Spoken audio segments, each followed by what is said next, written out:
YCP కార్యాలయంలో అంబటి మాట్లాడుతున్న live చూద్దాం. వచ్చినప్పుడు వందల కోట్ల రూపాయలు ఖర్చు పెట్టి మోడీ గారిని తీసుకొచ్చి అంగరంగ వైభవంగా ఫంక్షన్ చేస్తున్నప్పుడు మాట మాత్రం ఎందుకు అడగలేకపోయారు చంద్రబాబు నాయుడు గారు?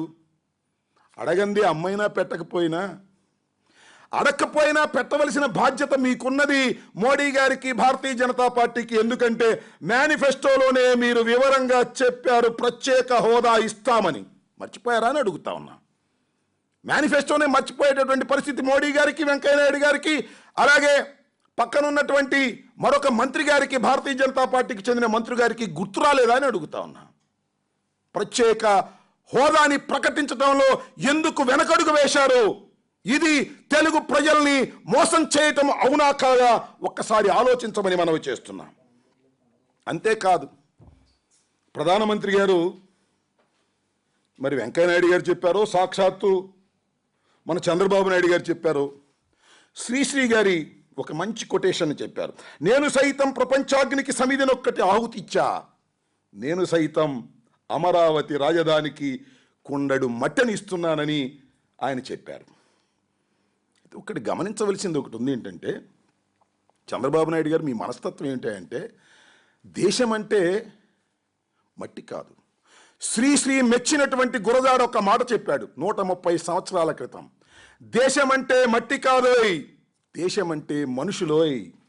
ఆంధ్ర రాష్ట్రం అంటే మనుషులు, రాజధాని అంటే మనుషులు, రాజధాని అంటే కార్మికులు, రాజధాని అంటే వ్యవసాయదారులు, రాజధాని అంటే కూలి నాలి చేసుకునేటటువంటి శ్రామికులు, బీసీలు, ఎస్సీలు, ఎస్టీలు, వారందరినీ వదిలేసి రాజధాని అంటే గుప్పుడి మట్టి, 33,000 ఎకరాలు అనేటువంటి భావనతో ఇవాళ మీరు ప్రయత్నం చేస్తున్నారు. ఇది చాలా దారుణమైనటువంటి విషయం, అవమానించేటటువంటి విషయం. రాజధాని అంటే మనుషులు. ఆ మనుషుల యొక్క మనస్తత్వాలు తెలుసుకోకుండా ఆ మనుషుల్ని అధపాతాళానికి తొక్కి హింసించి రాజధాని నిర్మాణం చేయటం సమంజసం కాదు అనే విషయాన్ని ఈ సందర్భంగా మేము చెప్పదలుచుకున్నాం. ఇలాంటి దౌర్భాగ్యమైనటువంటి పరిస్థితికి ఇవాళ మీరు రాష్ట్రాన్ని నెట్టివేయబడుతున్నారు. ఇది చాలా అన్యాయమైనటువంటి విషయం. ఆ వేదికనంతా ఒకసారి పరిశీలన చేస్తే ఎవరెవరిని కూర్చోబెట్టారు ఆ వేదిక మీద?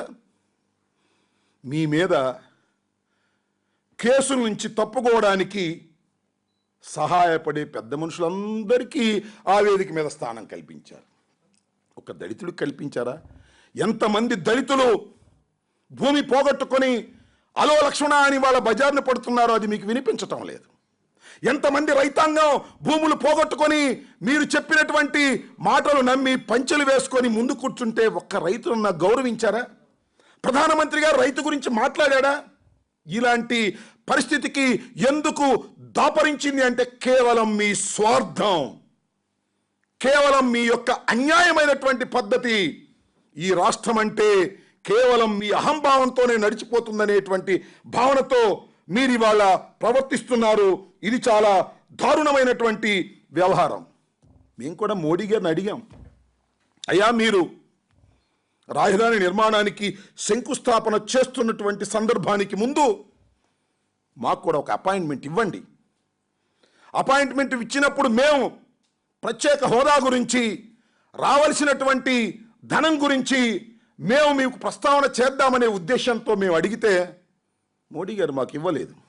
మేము అనుకున్నాం ప్రత్యేక హోదా ప్రకటించబోతున్నారేమో, వైఎస్ఆర్ కాంగ్రెస్ పార్టీతో కలిసి వెళ్ళి ప్రకటిస్తే అది వైఎస్ఆర్ కాంగ్రెస్ పార్టీకి, అపోజిషన్కి క్రెడిట్ వస్తుందని భావించి బహుశా ఇవ్వలేదేమో, మంచిదే ఇవ్వకపోయినా ప్రత్యేక హోదా ప్రకటిస్తారని ఆశపడ్డాం. అక్కడికి వెళితే ప్రత్యేక హోదా లేదు, చంద్రబాబు నాయుడు గారు చెప్పిన ప్రత్యేక ప్యాకేజీ లేదు.